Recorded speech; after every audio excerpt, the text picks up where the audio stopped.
Hi అండి. Welcome back to our channel Sanas కుకాలజీ. ఈరోజు మన రెసిపీ వచ్చేసి హై ప్రోటీన్ రిచ్ ఉండే ఎంతో టేస్టీ అండ్ హెల్దీ అయిన పెసరపప్పు ఇడ్లీ అండి. పెసరపప్పు ఇడ్లీ చాలా టేస్టీగా, చాలా స్పంజీగా ఉంటుంది. అలాగే దీంట్లోకి పర్ఫెక్ట్ కాంబినేషన్ అయిన టమాటో పల్లీ చట్నీని చేసుకుందాం. ఈ టమాటో పల్లీ చట్నీ కూడా చాలా టేస్టీగా ఉంటుందండి. పదండి ఇప్పుడు దీన్ని ఎలా ప్రిపేర్ చేయాలో సింపుల్ అండ్ ఈజీగా చూసేద్దాం. నేను ఇక్కడ ఒక కప్పు పెసరపప్పును తీసుకుంటున్నాను. పెసరపప్పును శుభ్రంగా ఒక 2 సార్లు వాష్ చేసుకోవాలి.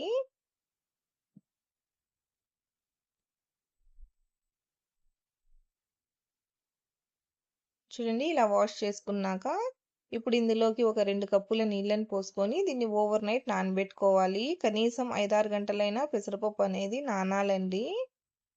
పల్లీ చట్నీ కోసం ఒక లోకి ఒక 2 టేబుల్ స్పూన్ల నూనెను వేసుకోవాలి. ఇప్పుడు ఇందులోకి ఒక 5 వెల్లుల్లి రెబ్బల్ని, ఒక 4 ఎండుమిర్చిని వేసి ఒక నిమిషం పాటు బాగా వేయించుకోవాలి. చూడండి ఇవి చక్కగా వేగాయి. ఇప్పుడు ఇందులోకి ఒక 2 మీడియం సైజ్ టమాటాలని ముక్కలుగా చేసి వేసుకోవాలి. అలాగే రుచికి సరిపడా ఉప్పు వేసుకొని ఒకసారి బాగా కలుపుకొని మూత పెట్టి ఒక 3 నిమిషాల వరకు దీన్ని కుక్ చేసుకోవాలి. 3 నిమిషాల తర్వాత చూడండి మన టమోటాలు అనేటివి చక్కగా వేగాయండి. చూడండి ఎంత సాఫ్ట్‌గా అయిపోతున్నాయో. ఇప్పుడు ఇందులోకి మనం కొంచెం కొత్తిమీరని కూడా వేసుకొని ఒకసారి బాగా కలుపుకున్నాక స్టవ్ ఆఫ్ చేసేసుకొని వీటిని చల్లార్చుకోవాలి. ఇవి చల్లారాక మిక్సీ జార్‌లో వేసుకోవాలి. ఇప్పుడు ఇందులోకి ఒక అరకప్పు పల్లీలని వేసుకొని కొంచెం చింతపండుని వేసుకోవాలి. ఇప్పుడు ఇందులోకి ఒక అరకప్పు నీళ్ళని పోసుకొని దీన్ని మరీ సాఫ్ట్‌గా కాకుండా మరీ బరకగా కాకుండా గ్రైండ్ చేసి బౌల్‌లోకి తీసేసుకోవడమే.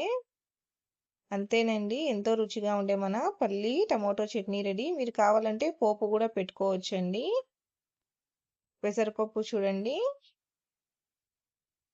నైట్ నానబెట్టిన పెసరపప్పు కూడా చక్కగా నానిపోయింది. ఇప్పుడు దీన్ని మిక్సీ జార్‌లో వేసుకుందాం. ఇప్పుడు ఇందులోకి ఒక ఇంచు అల్లం ముక్కని, ఒక 2 టేబుల్ స్పూన్ల కరివేపాకుని వేసి నీళ్లు వేయకుండా ఒకసారి గ్రైండ్ చేసుకుందాం.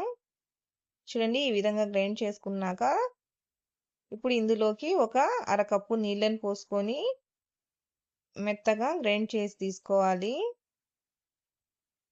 చూడండి ఈ విధంగా గ్రైండ్ చేసుకున్నాక దీన్ని మిక్సింగ్ బౌల్‌లో వేసుకుందాం. ఇప్పుడు దీనిలోకి పోపుని ప్రిపేర్ చేసుకుందాం. పోపు గిన్నెలోకి ఒక 2 టేబుల్ స్పూన్ల నూనెని, అర టేబుల్ స్పూన్ ఆవాలను వేసి ఆవాలు చిటపటలాడాక ఫ్లేమ్‌ని ఆఫ్ చేసేసుకున్నాక కొంచెం ఇంగువ, ఒక అర టేబుల్ స్పూన్ పసుపు వేసి దీన్ని బాగా కలుపుకొని పిండిలోకి వేసుకోవాలి.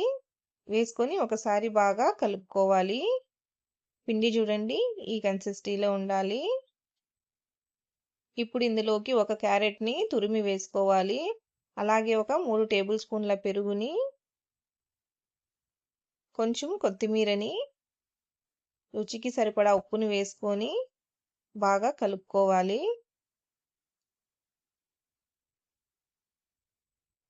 చూడండి ఇలా బాగా కలుపుకోవాలి. ఇప్పుడు ఇందులోకి ఒక అర టేబుల్ స్పూన్ బేకింగ్ సోడాని వేసుకొని ఇంకొకసారి బాగా కలుపుకోవాలి. చూడండి ఈ విధంగా కలిపి పక్కన పెట్టుకోవాలి. ఇప్పుడు ఇడ్లీ ప్లేట్‌ని తీసుకొని నూనె రాసుకోవాలండి. నూనె రాసుకుంటే మన ఇడ్లీ అనేది తగులుకోకుండా వస్తుంది. ఇప్పుడు పిండిని వేసేసుకుందాం.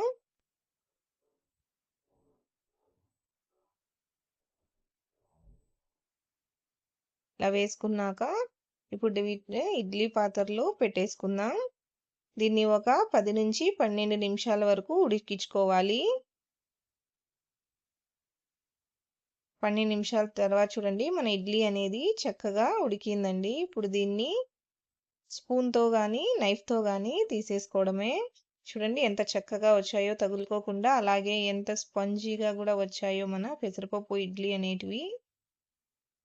చూడండి ఎంత మెత్తగా, సాఫ్ట్‌గా ఉన్నాయో. తినటానికి కూడా చాలా బావుంటాయండి ఇవి పల్లి టమాటో చట్నీతో. మీరు గూడా తప్పకుండా ఒకసారి ఈ పెసరపప్పు ఇడ్లీ, అలాగే ఈ పల్లీ చట్నీని ట్రై చేసి చూడండి. మీకు ఈ రెసిపీ ఎలా అనిపించిందో నాకు కామెంట్‌లో తెలియచేయండి. వీడియో నచ్చితే లైక్ చేయండి, షేర్ చేయండి. అలాగే నా ఛానల్‌ని సబ్స్క్రైబ్ చేసుకోండి. Thanks for watching.